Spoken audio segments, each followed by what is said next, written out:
Welcome everybody to another episode of the Bughead podcast. Today we got digital hardcore savant, 32bitwhore. Or how do you want to be referred to? Do you want the Cleo's fine. Cleo of 32bitwhore. How you doing? I'm doing fantastic, thank you. We met briefly at a show at Trans Picos. Was that last year? And that's how I found out about your music. You had Zach come on for the one song you guys did together, right? That was for Spit Like This. Me and Zach had met a long while ago at Zach's first set, and we were kicking around the idea of doing a song for so long, and we still want to collaborate because that song Spit Like This was just such a lightning in the bottle moment, and I had to be like, when I went to New York, I came with the express purpose of being like, let's like have everybody that's featured on the record that is there like play that set and be as true to it as possible, just have fun with it. How'd you link up with Zach for that song? I do want to talk about that just because friend of the show. Zach was the first interview we ever did on this podcast. Yeah. I love Zach so much. Zach's music is awesome. I initially met Zach in November of 2020 or November or October of 2023 when I was still working on 32bitwhore like as a before it was even like a real thing. I went to New York City. I got the offer to play bass for a couple shows with them all around New York and New York City and upstate New York. One of the shows we were playing was going to be in a train tunnel. The cops ended up showing up to break up the train tunnel set. We didn't get to play. This was, there was like two shows I think that night, one in the 6 to 9 p.m. and another one from 9 p.m. to later. And we were supposed to play 9 p.m. later. But NYPD came, busted it. I had to haul like 50 pounds worth of gear, military style, outside of a train tunnel back to in the freezing New York cold, out to the patio of a local venue, Purgatory, and then we played the set there, which they were so gracious to let us do, and that's where I met Zach because Zach was playing that night also and opened up for KFC. That was an awesome set. That I have such good memories of that. I regularly look at the pictures and I'm like, this is just so electric. So you were playing those shows before is this before your album came out or your EP? Because you have let me see, I got your Spotify open right here. Yeah, you got the KPMO EP and then the Trust Me One Day This Will All Make Sense album. Did this come out before both of those, that meetup? Yeah, that happened much before, and I was in the process of working on what would become the album at that point. Like the real bulk of it happened, the real bulk of the work on the album happened a little bit after that, because I was like, okay, I kind of have this general idea of what my sound is going forward. Some of those songs ended up going on KPMO, some of them ended up on the record. But by the time I had gone to New York, it was just an idea in my head, like what I wanted to do for the project. All right, I want to get a bit of a timeline here. What's the origin story behind 32bitwhore? How did this project originally come to form? I was really mad and going through a lot. I'm of course a trans woman, and I initially came up with the project while I was in the early stages of transitioning, and a lot of that pent up anger and frustration and self-hatred was boiling up in my body, and I wasn't going to quit music for a long time. I don't ever plan on quitting music, but there was a point where I was so fed up with everything that I was considering it, and just receding into the background. But I decided that I was going to at least try to make one last release and then, maybe recede.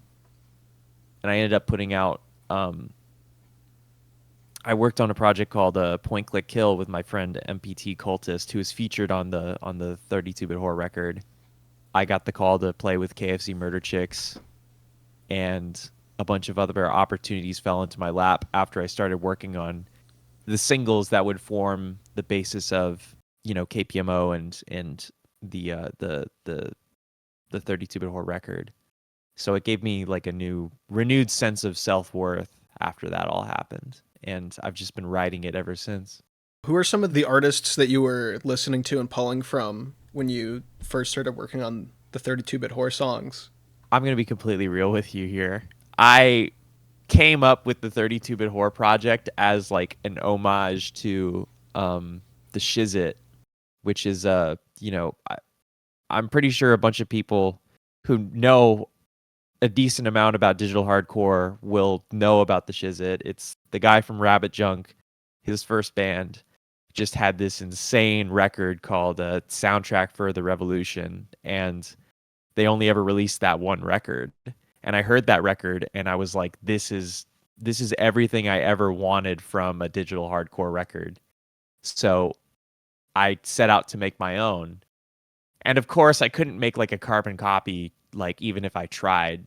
Um it would have felt wrong to try and do that. So I added in like other stuff I was listening to at the time. Like I was listening to a lot of like CU Space Cowboy and Sasscore stuff. I was uh I was really into like a lot of uh I was coming out of the tail end of like an atmospheric breakcore kick that I'm pretty sure everyone that's into electronic music has had around that time period. Um and just a lot of new metal, which I got a lot of support from the new metal agenda and Holiday Kirk based off that because I was really into I was following that account and I was getting introduced to a bunch of new to me new metal that I ended up going into the project. So but really the core of it was just let's just make the most I just wanted to make the most bombastic, like guitar centric, heavy digital, like industrial metal punk hybrid, whatever you want to call it, that I could. I always would refer to it as like, to people who didn't know anything about digital hardcore, as like the Prodigy on steroids, was kind of the elevator pitch, I guess, to make a long story short. That's a pretty good description. I think that works.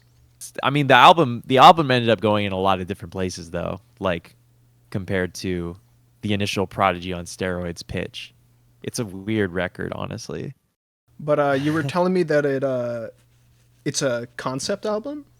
It was a concept album that never really got to see the light of day because I had plans to do like a whole other companion art pieces for it. There was supposed to be all this planning that never really made it to fruition because I just didn't have the means at the time. But it's a concept record about a near future, like kind of cyberpunky war, Eastern European conflict. It's kind of like an All Quiet on the Western Front type of situation where they start out like super, just these disaffected kids who want to, change stuff, and they get sucked into the military industrial complex and come out the other side just completely destroyed. Um and that was the concept, but it never really like came to fruition because I just didn't have the means. I was going to do a comic book. That was the big thing, but I didn't have the patience for it. What made you want to pick those themes?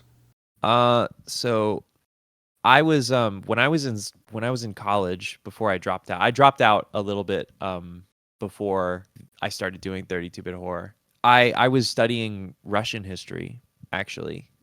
I was a history major, and my focus was going to be on Russian history. And around that same time, the war in Ukraine happened, and I was like, this is insane. I'd never like seen like a very like cyberpunk esque, very like near future, this like the convergence of like all these new technologies coming together with like a very grimy, dirty war just made me want to like shocked me, and I was like I wanted to explore like those sort of themes on the record.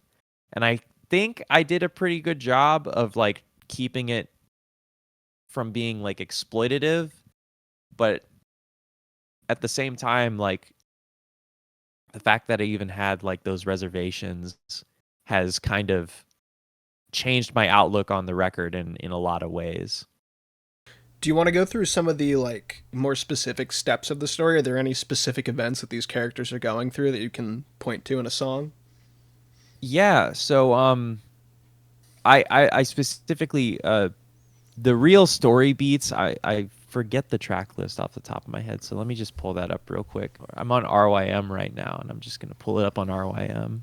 Fellow RYM head. I love RYM. I can't deny it.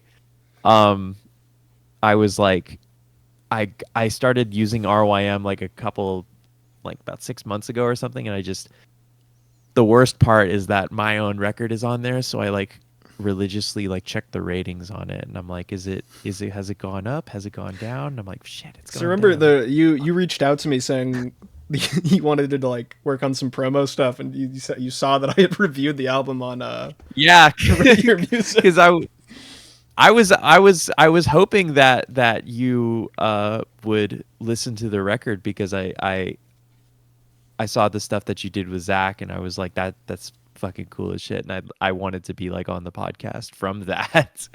So when Thank you saw you. it, I was like, I got my in now. but but specifically, I think it's really put the record's really put into like 3 acts. Like, um, you brought a kid to a gunfight up until like Show Me Love is like the first act. The third act is like Oh Shit going to or the sixth track, Oh Shit, going to track number 9 at the Frontline Infirmary. And then the third act is track 10 going to track 14, fire starters to needle sharing. Wait, And it's so like, track 6 to track 10 is Act 2? yeah, track 6 to about track 9 or 10 is about is act 2. What I would call act 2. You called it Act 3 a second And ago. I just wanted to make sure. oh, my bad. You're good. Track 10 to track 14 Act 3. is act 3, yeah. Um but that it's like in the first act, all the characters are like, let's fight in this war. This is like, this is, our coming of age. This is, we can do something. We can change our lives. We can like, you know, the real interesting, the thing I wanted to say was specifically with Nevada Tan was like a lot of kids nowadays, like, are predisposed to violence, just by, the stuff that we see on the internet all the time. And you can find a picture of a guy getting blown up by a tank within like 2 minutes of searching, and it's not even on like the dark web, it's on like fucking Reddit or TikTok. So, and there's I'm not necessarily condemning the fact that these things are so readily accessible in a sort of puritanical way. It's more of just saying like, hey, there are kids that are really fucked up that are seeing these things. They're fucked in the head, and they have like they start to think that these violent urges are worthy of being entertained, instead of like going, the going with their conscience and realizing that these things are not normal behavior. And Nevada Tan is like a song about that. It's Nevada Tan is a song, honestly, I was scared to even put on the record because of how provocative it was. Um, I mean, it's all in the name and the lyrics. It's a violent song. It's a very angry song, and I was scared to put it on there because of how upfront it was. But at the same time, it was kind of the perfect vertical slice of the record. You know what I'm saying? Like like it kind of has everything that the record is about all in one package, one very very gruesome package. Um,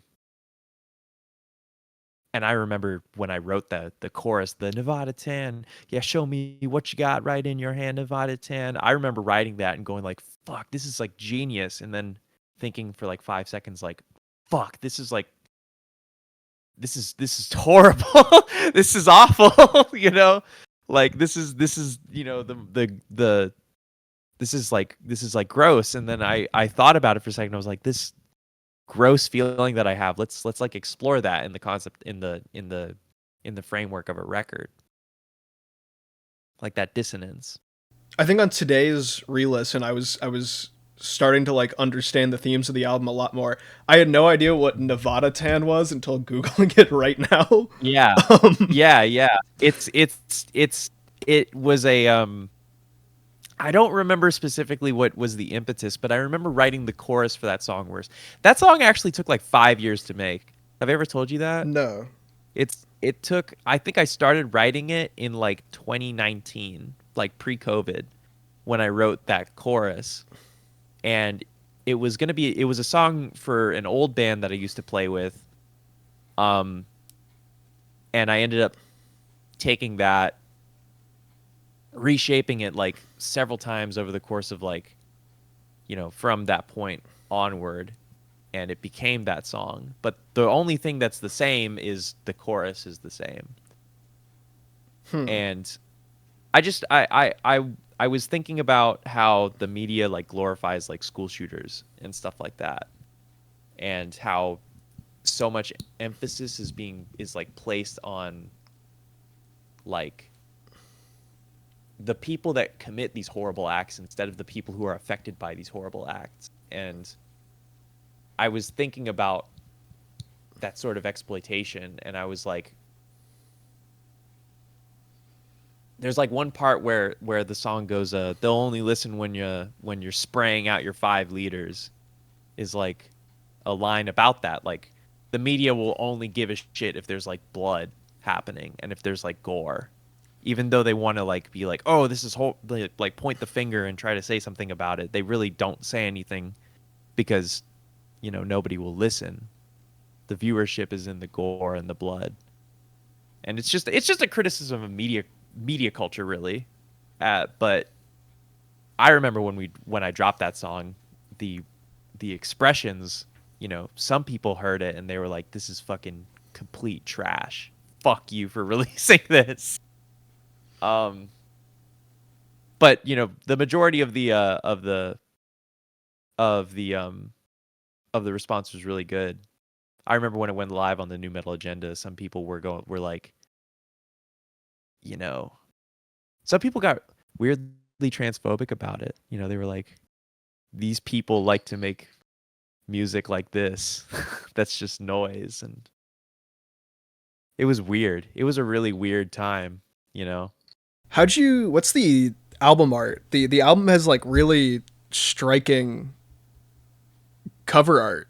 If you take the record and you tilt it on its corner, this is actually a reference to it's actually a reference to a song on the album. The song Beslin was just the beginning. That's a picture from the Beslin siege, which was basically like roughly equivalent to Russia's 9/11, like the Russian Federation. I thought it was a really striking image of just this guy walking around in this like exploded building. This record is going to be is going to this kind of embodies like that feeling of emptiness that the record I think has.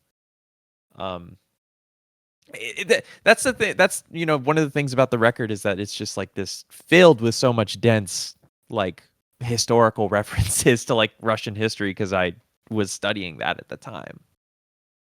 So there's like little bits all over the record of like oh, this is about that, this is about that, so on and so forth. We talked about the collaboration with Zach on Spit Like This. Do you want to talk about the other features on the album? Yeah, absolutely. I want to first mention Gary Brents of he does Gone Mage, Caranier, Memorage also as well. Other amazing projects. He lives, I live in Dallas. He lives in Arlington, so we live in the same sort of metroplex. But he did the mixing and mastering and did a freaking phenomenal job, better than I would have been able to do um, for my own record. And his fingerprints are all over it. He made it sound great. He kept a lot of the dynamic range in there, which was really good, and I really appreciate his input on the record. Um, he wasn't necessarily in a producer role, but his touch really brought the thing like the album to life, I think, instead of just being like a big brick walled mess. Um, Faraday Ribcage is on Gravel Pit, and I've known Eve, uh, I think about the same amount of time that I've known the KFC crew, maybe a little bit shorter, but I loved the stuff that she was doing, and I still love the stuff that she's doing. But at the time, I was like, I want to get her on the record to do some stuff on Gravel Pit because I feel like that song fit her voice, and of course the legendary Emily White Corset on Death Regiment. Emily's been my friend just as long as the KFC crew, and we've actually played together. We played. She did drums for my other band, Script Kiddie, on tour on the botched tour that we were doing just a couple months ago. And of course, I already mentioned Catherine, who did all of the programming on the song NATO, which honestly is probably the best song in the album. You seem to have performed and collaborated with the KFC Murder Chicks crew a good couple of times. How'd you get linked up with them? I can neither confirm nor deny my involvement with the KFC merge. No, no, I'm not going to be like that. I met, I met, I remember when this was like while I was still in Point Click Kill and I was visiting Catherine, MPT cultist in Florida, and she was like spontaneously, I like woke up one day and she was like, "Hey, do you want to go see KFC Murder Chicks in Atlanta? Do you want to drive all the way from Orlando to fucking like see the show in Atlanta?" And I was like, "Fuck it, I ain't got nothing better to do, just hanging out. Why not go to Atlanta? I've never been to Atlanta." And I was thinking to myself, I wasn't familiar really that much with KFC Murder Chicks, but we were driving to, Atlanta, and she put on the songs and I started looking up the band. And I was like, "Oh, these are the 223 Erotis guys." As everyone, always Yep. mentions when they mention KFC Murder Chicks, it's like 223 Erotis. And I was like, "Oh, it's these guys. Dang, they make some pretty good fucking beats." I was like, "This is awesome. I'm excited to see them." Um and their rental car, the day we were supposed to see them, their rental car broke down in North Carolina. So we were like messaging them and like, "Hey, are you guys all right? We're fans of you guys and we're wondering if you're going to make it." And they're like, "Nah, we're not going to make it. Our rental car broke down." And we were fully prepared to drive all the way to North Carolina in the middle of the night to go grab them. But they were like, "No, no, no. It's cool." And then they came down the next day and we had breakfast burritos together and just shot the shit with James, Kay, and Ash, who was in the band at the time, and we became pretty fast friends after that.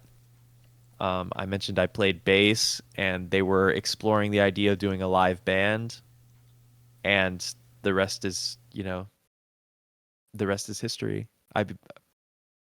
We're coolin', we're chillin', we're homies. DJ Roswell was the first artist with like any significant following that showed Bughead support.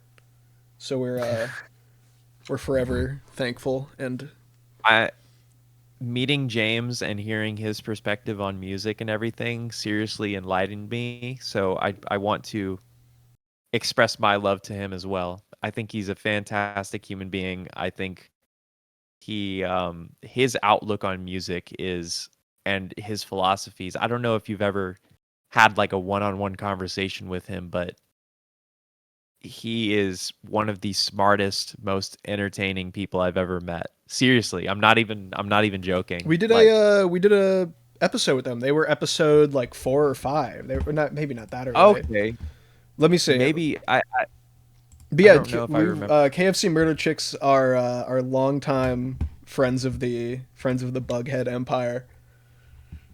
That's awesome. It's a like one big happy family. A little bit, yeah. I Uh, mean, it's like I feel like the longer I do this, the more I realize how small the underground music scene like countrywide is. oh yeah, absolutely. It's funny. You can draw. Do you know the band Narrowhead at all? Not really. I've heard the name. Not really. Okay. There's a lot of like, you know about like the Texas gaze thing happening, like the sort of grunge gaze scene. Yeah. So Narrowhead was like one of the first of those bands, and they're opening for like Senses Fail right now.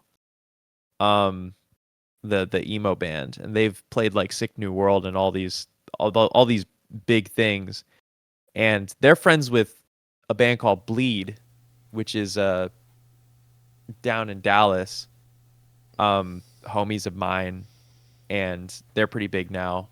And from like playing at Sick New World, you can draw a straight line all the way to KFC Murder Chicks, and I'm pretty sure like there's like the 6 degrees of Kevin Bacon. It's like 6 degrees of anybody in the music industry.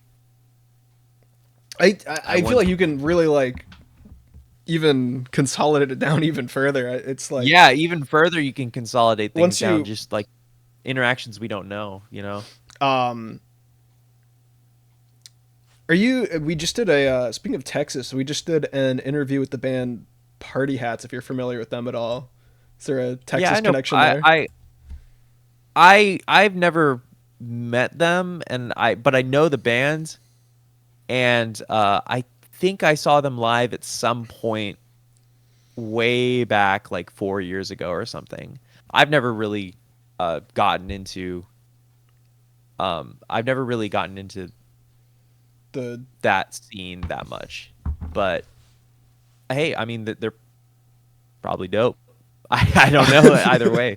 you're good. Yeah, I'm always way more online than the local scene type thing. That's like kind of how I started out, was very online. Like this all started out of kind of the people I knew from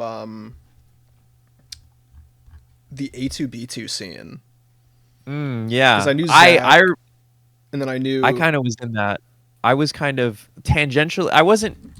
I remember when all the A2B2 stuff was going on. Like I knew a lot of people who were in it, but I wasn't necessarily in it myself. I was a bit more on like the But magazine side. I have visual art in 2 and 3, and okay. then I was like in the server quite a bit. But like my introduction into the music scene was initially A2B2, and then like a couple like people I knew through skateboarding. I was kind of Yeah. a uh late joiner of my local live music scene. I definitely feel that too. I was definitely a late joiner as well, and even now I still don't really like going to shows. To be honest, it's kind of a little bit overstimulating, and there's like a lot of times in local scenes I feel like there's a sort of pressure to be at every show, which I just can't afford to do literally Yeah, physically. I work all the time. I Um, So the internet is a good replacement. I feel like I had that like, oh, I need to be at every show. Oh, I need to be out as often as possible. Especially towards the beginning of Bughead, but it gets tiring. I get it. Yeah, it's hard to keep up appearances consistently. So I kind of pride myself on not knowing anything about like anything that's happening really. I'm always like, somebody will be like, "Oh, do you know have you ever listened I've never listened to Black Dresses." That's one thing. I don't know what Black Dresses is. Is that a Texas It's like band? Ada Rook and Debbie McAllister or Debbie McAlliston. I don't remember her last name. They're like a very, very popular like digital hardcore group, sort of electro-industrial type stuff. Oh. Huh. And Okay, I've a listened lot to of Peaceful as Hell. That's the only album cover I'm yeah, recognizing here.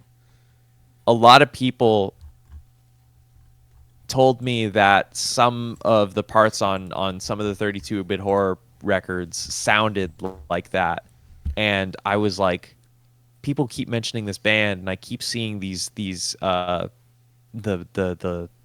CD covers everywhere, and I thought to myself, like, if I just never listened to this band, like, that's an instant conversation starter.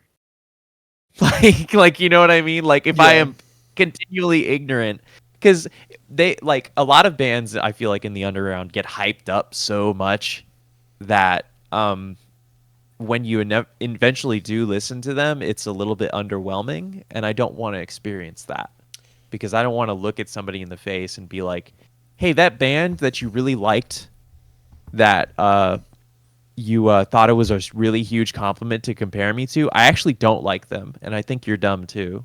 Like, I don't want to be that type of person. Have you ever? I don't want to be. Oh no, you like can finish. that. Sorry. Yeah. No, that was the end of the statement. Really. Have you ever had like like an anticipated release of yours? Like you watch a review of it before it comes out, and then you listen. Like, despite the review being really good, something about the album being hyped up before you listen to it ruins it for you. Oh yeah, everything I see on RYM and Mew, or when I was on Mew, I had to like every single one of those records. I just like, I don't really get it. If it's like something that's a classic and I see that people are calling it a classic, I can listen to it and form my own opinion pretty separate from the rest of it. But if it's like an upcoming release that I'm already like from an artist I follow, and then I see tons of good reviews for it, for some reason sometimes that just like makes the listening experience underwhelming. Yeah, it's very rare that I will believe the hype, because the hype tends to ruin my experience. It tends to paint my experience of the album. I remember the best example I think I can give of this is actually what I would consider a pretty good record, but like not for me. The Frost Children released 2 records, one after the other, and I remember really, really fucking loving to Hell and Back. I loved Speedrun. I still think that's a fantastic record. When Hearth Room came out, I was super excited about it, but I heard the singles and I was like, what is this? And I listened to the record and I was like, oh, this is just this. Everyone's lauding it with praise, but this is just not for me. Like, this is not my type of. This is not what I came to Frost Children for. I mean, good for them for being multifaceted, but it's like, just, you know, it's somebody else is going to enjoy this more than I will. I had like do. Almost the same experience with the last Death Grips album, Year of the Snitch. Like I've never been into Death Grips. Never been into Death Grips. That's I've surprising. Never been into Death Grips. Yeah, that's one thing that shocks people. Like, I remember Kay from KFC Murder Chicks was telling me, you don't really like Death Grips, and I was like, no, I've never got it. I just never got. I've liked some of the. Whenever I hear a Death Grip song, I'm like, this is really cool, and then like, I never feel the need to listen to that song again. I guess is the feeling.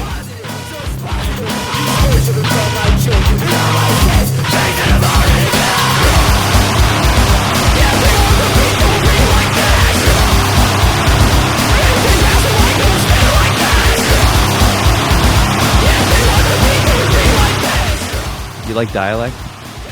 Dialect? Dialect?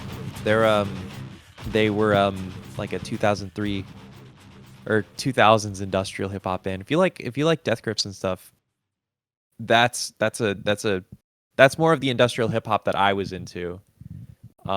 Really beaty, almost kind of like boom bap sort of drums with like these noise textures on top, and then like a guy just like spilling his almost slam poetry How do I spell that? onto the.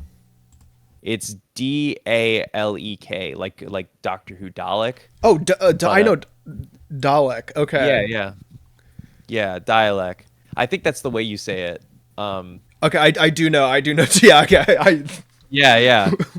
I do They're know. badass. I like the album From from Filthy Tongues of Gods and Griots. that's the one I was gonna recommend. That's an insane record. I love That's that a really record. good album. Yeah. I just call them Mhm. Dalek. That's why I was confused there. I always said I think I try not to say Dalek because then like everybody thinks I'm talking about fucking Doctor Who, and I will if believe me, I'll talk about Doctor Who, but I don't want to talk about Doctor Who right now. It's like I'm not in that mode. Um, they're another one of those bands that like I have never really. I mean, I respect them, and I think they've done like a lot of good for digital hardcore and stuff like that. But I've never been a person that's like, this is my fucking band. Was Machine Girl. I've never been like this is the fucking most groundbreaking shit ever. It's just Machine not my thing. Machine Girl's a weird one for me because there's like specific tracks that I absolutely adore. Yeah. But most of their discography just like doesn't do anything for me. I think my favorite release Yeah. of theirs is like their like sea punk EP, Repurposed Fantasies. Mm. I like Yeah, that kind of more than their digital hardcore stuff. I think that because I'm young, arrogant, and hate everything you stand for, I think that's a great record. That is a I good think it's a album. fantastic It's a record. good album. Um, but I remember listening to it once about like I don't know 8 months ago, and then like 3 months later I listened to it and I'm like, this is cool, but it just didn't click with me in the way that like some other digital hardcore stuff did. It just doesn't to me like when I go to digital hardcore, I go for like roughness. I go for lo-fi. And I feel like that record's very high fidelity. Like there's a lot going on. Have you seen Machine Girl live? Yes, I have. Their They live show is 10 times better than Their live show than is incredible. That like it really yeah, is what I want out of it, like a digital hardcore show. They do a I saw fantastic job live. I saw them open for 100 Gex and they fucking stole the I saw show. them open for 100 Gex in Boston. Yeah. Yeah, I saw them open in Dallas, and oh my god, I work at a music venue as like my main job, and Yeah. I've never seen like an opening act be like that much doper than the headliner. I've seen To them be frank, I've seen them twice. The first time I think was my favorite was where was that? Crystal Ballroom in Somerville, Massachusetts, right outside of Boston. Who else played that? Lil Kevo, 303, friend of the show, was the first opener. that's badass. Yeah, shout And out Lil Kevin. then Lust Sick Puppy. Shout out Love Sick Puppy. Shout Love out Lust Sick Sick Puppy is Puppy. dope. And then that was a I good show, yeah. Love Sick Puppy is one of the digital hardcore artists that I feel like I do believe the hype for. Um, like incredible record, incredible live show. Powerful. Just strength. I like my digital hardcore to have like just this unspoken punk rock strength to it, and whether it's just like pure balls to the wall aggression like with Atari Teenage Riot, or just to just smack you across. I want my digital hardcore to smack me across the face, I guess is what I'm saying. And Less Sick Puppy absolutely does that. It's just great. Just great. I can't say that enough. But yeah, I feel like with digital hardcore, there's like two different like waves of it in my mind. There's like the 2000s sort of wave, or the 90s 2000s stuff that's like came from digital hardcore recordings, Atari Teenage Riot and stuff, and then like a new one that came after Death Grips came out. And I think a lot of the stuff that comes out nowadays that's called digital hardcore is downstream from the Death Grip stuff. While I think that what I'm doing is more downstream from the Atari Teenage Riot strain of digital hardcore. I totally see that. You do the aggressive Atari Teenage Riot drums with that, like, I think your guitar playing style is definitely new metal through and through, though. It's Oh yeah. you're definitely you said you were getting like posted to some new metal site. What was that called? We were featured Crazy Ass Moments in New Metal History, the Twitter account, has posted 32-bit horror several times Hell because yeah. I remember when Holiday Kirk was starting out, sort of, not really starting out, but like getting off the floor. And I was in the Discord server very early, and I still, I talk to Kirk occasionally, and he's awesome, and he's been a supporter since day one for 32-bit horror, I guess. Um, and yeah, there's a lot of new metal riffage on the 32-bit horror record, but honestly, I feel like when I go back to that project, there's going to be a little bit less new metal, or maybe it's going to be a little bit harsher. I don't know. What are you I'm trying to still replace it with? Some more heavy hardcore breakdowns in there? actually probably a few of those, a few slam death metal chugs here and there. I've been getting really into various, like I've been getting really into like black metal and stuff. Okay. And I think black metal with gabber is part Oh of the shit. of the of the sound that I've been Oh drawing on shit. for that record. Let's Just like fucking that go. concept. Uh, Yeah, I what mean, what kind of what kind like of what kind of black metal are you listening to recently? um my voice gets all shaky. Uh a I'll lot I'll of the bleep out any Norwegian stuff. racist ones. Yeah. Yeah, a lot of the no, not any racist. I try to avoid that, but the thing is with Norwegian black metal is it's, you kind of get what you're going to get. Um all of those bands were fucking shitty in some way, shape, or form. One specifically that I think that I will mention by name is Thorns. I really fucking love Thorns. Only got one record. It was the guy, and it's not clean either. Depends on how you want to look at this, but he was the guy who drove Varg to Euronymous' place when they had that confrontation. And then he got arrested as an accomplice, went to jail, came out of jail and released a Thorns record, which was like that Norwegian style of black metal combined with like industrial. Okay, I'll check that out. It's a cool ass record, depends on how bad, of course, his relation to the whole Norwegian black metal thing leaves a bad taste in your mouth, how much that does. Also, Liturgy. I really love Liturgy. Liturgy I've sick. always I've always really liked Liturgy. I really like a lot of war metal. Um, I gotta remember specifically what I was listening to. I get recommendations from my friends all the time that are way more into black metal than I am, and I don't want to like look like a poser because I am a poser, and I'm very early on into this into getting into metal. Um, fuck, what was that record? Blasphemy. I really like Blasphemy.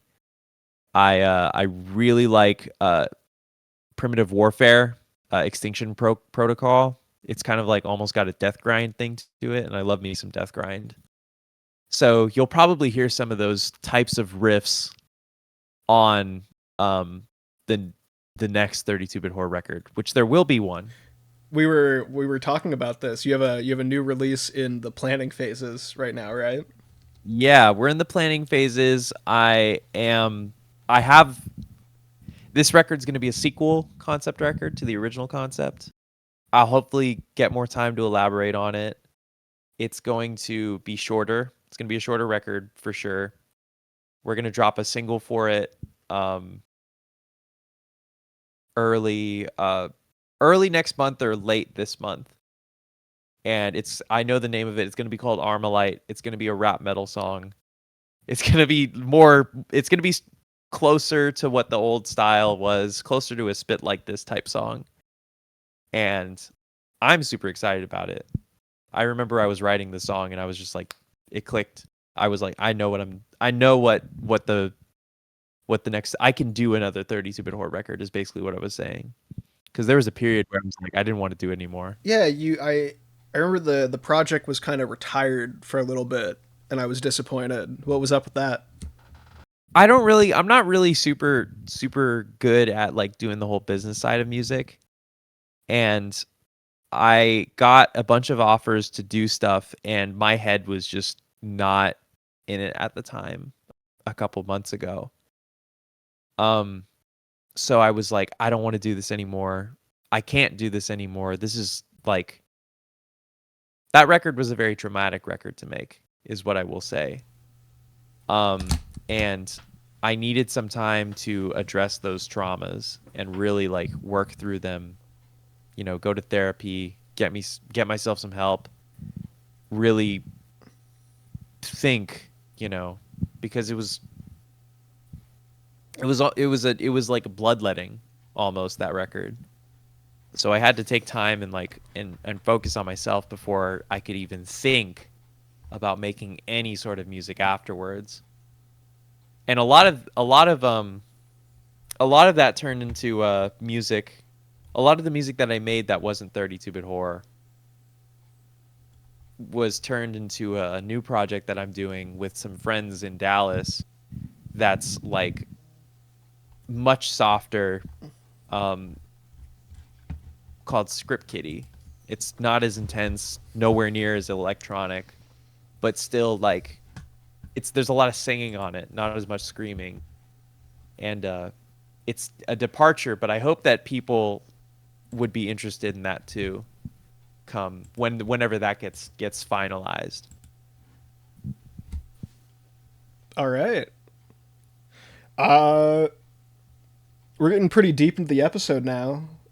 Towards the end, I like to ask every artist, who are some people you want to shout out, some things you want to plug, or something you want to recommend? I think everyone should stay on the lookout for everybody that I mentioned in the episode so far. Of course, KFC Murder Chicks, Faraday Ribcage, Memorage, White Corset, Zacharama, Bleed. Should also mention Bleed.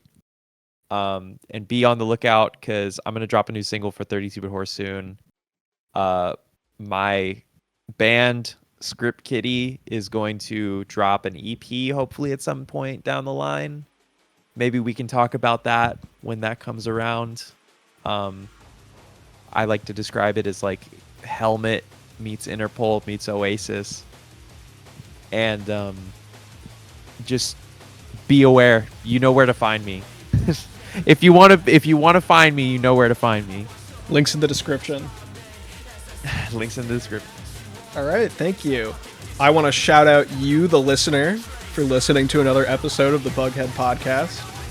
I'd like to thank you, Cleo, for coming on and doing a great episode. This went by so quick. My pleasure. I talk a lot. That's perfect. And we'll catch you next time. Thank you. Thanks for having me. Tell me what you